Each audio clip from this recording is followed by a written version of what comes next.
Hello everyone, this is Ashish with Investor Friendly CPA. This is going to be a little more complicated than normal, and not everyone can benefit from S corporation, and I'm trying to show you if you need one.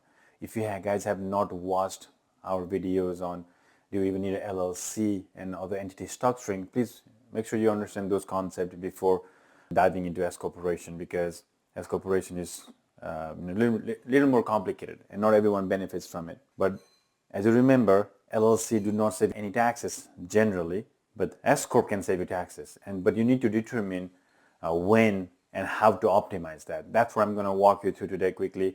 This is going to be general because the number I'm going to use is random, right? If you want your own number to be used, you got to talk to your tax advisor on this.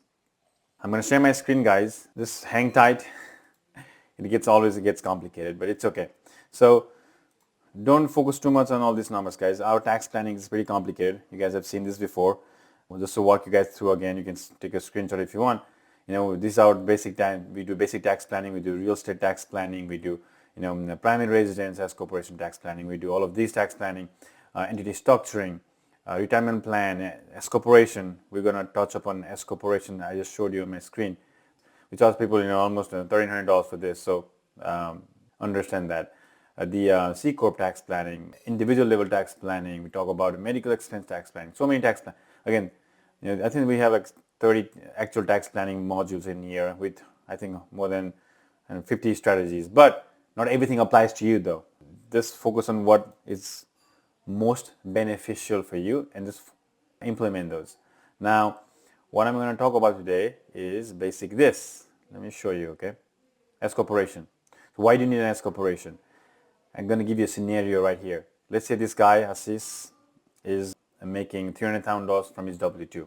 Spouse has no work, but spouse, happens to make 50 grand in, 1099, being a real estate agent, volunteering. Doesn't really matter, okay? He makes $50,000.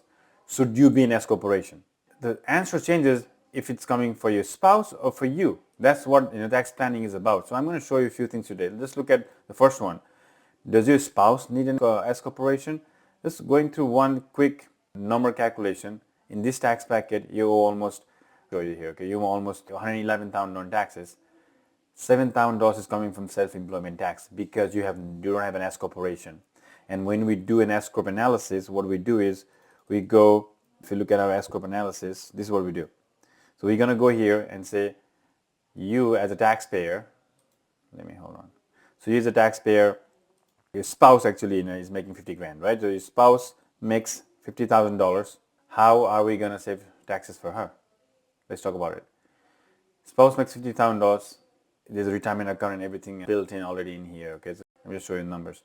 So right now, do you see it says if your spouse makes, we need to change this to an schedules. So right now it's a schedule C. We got to go back and change this to a schedule S corporation. So I'm going to go take this 50 grand and move it to an S corporation. So if she was an S corporation, how much can she save?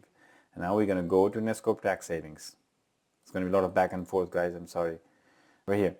So if she makes 50 grand, she's already saving $7,000 of self-employment tax, right? And then another QBI deduction. Now she's saving $7,000 by doing so. Can she save more? Let's pay her a salary because we have to pay a reasonable salary. I'm going to put $20,000 there. When I put $20,000, see what happens to her tax savings.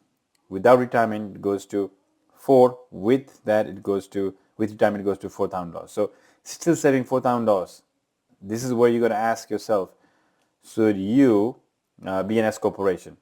This is how you need to determine this. I'm not going to go too much detail here, but what happens if, let's say this, I just talked about this being in a spouse, right? If I go back and change, let me show you one thing. If I go back and go and change this to, not 50, right? Not you. Let's say you have an S corporation.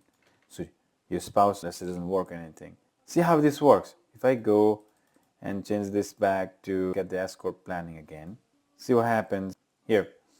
Now we're going to change this to your taxpayer and see if it makes sense. Now at this point it makes sense. Taxpayer making 50 grand, paying you $20,000.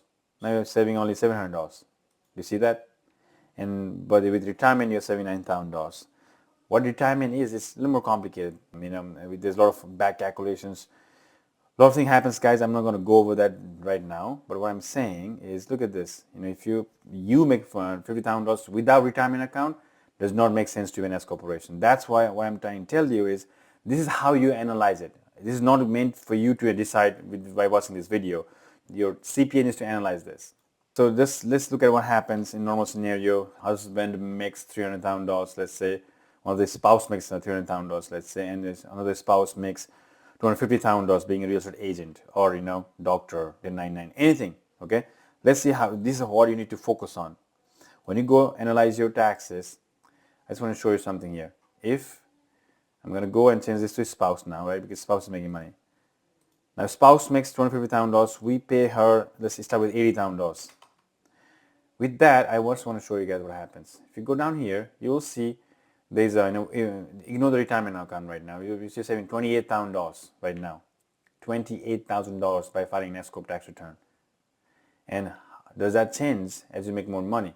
You need to understand that. Look at this. If I change this to $90,000, the tax savings, see how it changes. It goes to 25. It goes down, right? So if I go, just understand that just paying less doesn't mean it's more tax saving. If I pay only $20,000 for this taxpayer, tax savings is 28. If I pay, it changes like that. Do not worry about this too much. All I want you to understand is you need to optimize your tax savings with your CPA. You go put the number there. $20,000 saved you 28. $70,000 right now saved you $30,000. So you need to optimize that. Ignore the retirement account. Retirement account gets complicated. I don't want to touch upon that right now. This is how you do S-Corp analysis. And then you talk about you need to pay your spouse. We pay your spouse $50,000. Let's say, how does that change your tax savings? Look at this. You save $44,000. $44,000 by paying your spouse because he's already making over FICA tax limit. And there's a refund for FICA. Again, a lot of things goes into this. That's why I'm not expecting you to calculate this or do this on your own. You cannot. You got to work with a CPA who understands this, okay? And then once you pay your spouse, this calculates how much your spouse is saving you because you're paying them, okay? And he also talks about how does this work, distribution versus pass-through income, and how to run your payroll account, how to run your 401k contribution. There's a process for that. How much cash do you need to run both of these? Are you doing a net payroll or a normal payroll? Determines how much cash you need in the bank account. All of this is what the S-Corp analysis is. You need to do this with your CPA. This is not a DIY task, okay? So if you want to understand more, you can follow us on the videos like this or talk to us and we'll help you. Thank you.